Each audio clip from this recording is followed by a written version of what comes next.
All right. Moving on to President Trump's tariffs. What are tariffs all about, really? There's this divide even among Republicans, even among conservatives. We're not just talking about rhino Republicans. Are tariffs essentially a tax? Are they going to hurt us? Are they going to make our products more expensive? Are tariffs an excellent economic maneuver on the part of the president? What are these tariffs all about? Is this a trade war that's brewing? What's going to happen? We've never experienced this before in our lifetime. Well, let's break it down today and talk about what we can expect from President Trump's tariffs. It is actually a very interesting conversation. Right now, legacy media and President Trump's neocon critics are only looking at these tariffs in terms of dollar amounts. And to a certain extent, you can't blame them because it is true that tariffs sometimes increase the cost of goods and services. But of course, the legacy media and President Trump's neocon critics are not doing this in good faith. So let's put a pin in that for just a moment. These are people who know the price of everything, but they know the value of nothing. Let me repeat that. These people criticizing President Trump's tariffs know the price of everything and the value of nothing. Cheap goods does not a country make, and they don't get that. Now, what do I mean by this? I'm not dismissing the fact that some products could get more expensive if Trump's tariffs continue. I invite you to consider this. In the 1990s, the American people were promised that NAFTA, trade with China, and globalization would lead us to a better life. We'll have cheap products, they told us, more luxuries, more democracy, they claimed. But what actually happened to the American people? Well, between the year 2000 and 2017, 5.5 million American manufacturing jobs left the country. As they left, Americans, especially American men who filled these jobs, suddenly lost the dignity of work. Now, Christianity teaches that all honest work has dignity. This is best exemplified by St. Joseph, a carpenter who worked so that he could provide for Mary, the mother of God, and for his foster son, Jesus. St. Joseph's life had meaning because he had a job to do given by God, and he said yes to God. He worked to provide for his family. So what happens when your jobs are gone? What happens when men want to provide for their family because it's something innate that God put in their heart, that God intended for them, but they can't because there's no jobs to be had? What happens when you don't have meaning? What happens when men don't have purpose? As millions of Americans soon had, thanks to elites who promised that free trade would better their lives. What happens when the stress of life is too much to bear all around you as a result of not being able to find a job, to provide for your family, to fulfill who you were made to be? Well, what happens is you turn to things that provide relief from that crushing stress. You turn to things like drugs, which are readily available in our country.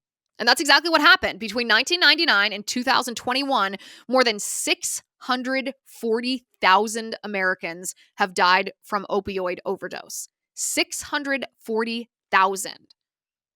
Those Americans became hooked on drugs. Why? Well, those communities, places like where Vice President J.D. Vance is from, were hollowed out and lost most of those manufacturing jobs that had previously sustained them. Thus, they lost not only their income, but a deeper meaning in life.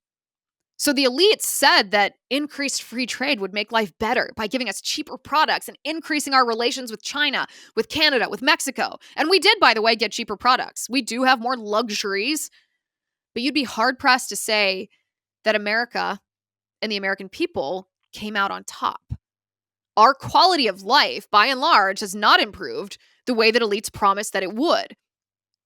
And those three countries not only took our jobs, but actively allow fentanyl and other opioids to come to our country to this very day. They profit from it. So what does this have to do with tariffs? How do tariffs play into this?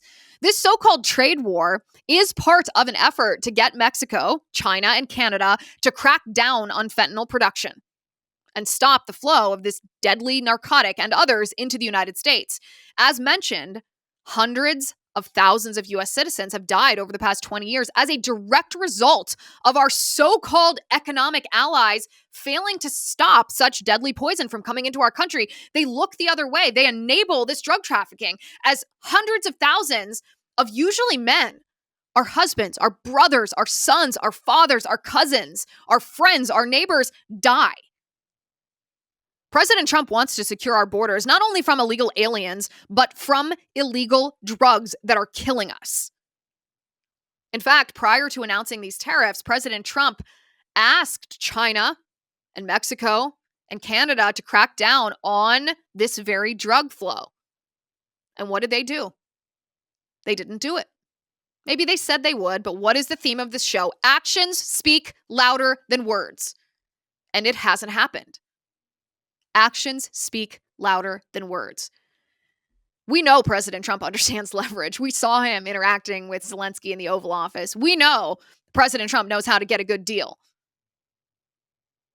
President Trump knows that these tariffs will force countries like Canada and China and Mexico into cracking down on the flow of fentanyl into our communities, our neighborhoods, our homes.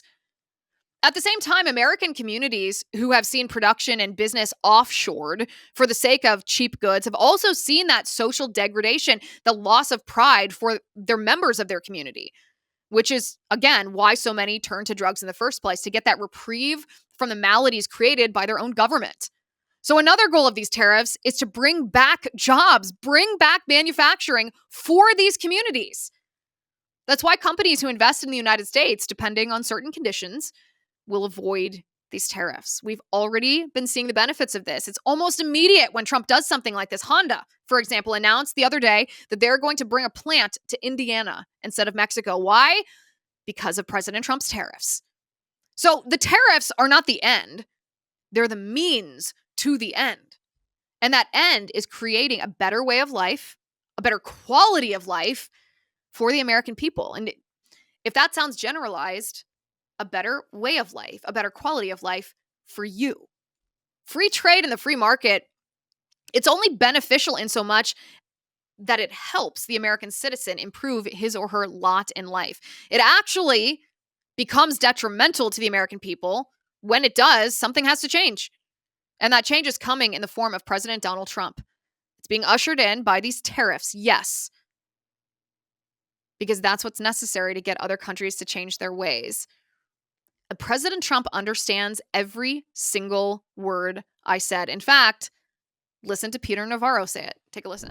What I want to say to every world leader who gets up in arms when all we're asking for is fairness and to have them stop killing our people is, please listen to us. Canada could do a lot more. Canada has been taken over, Brett, by Mexican cartels. They bring up these pill presses and printers and the medicines that they fake.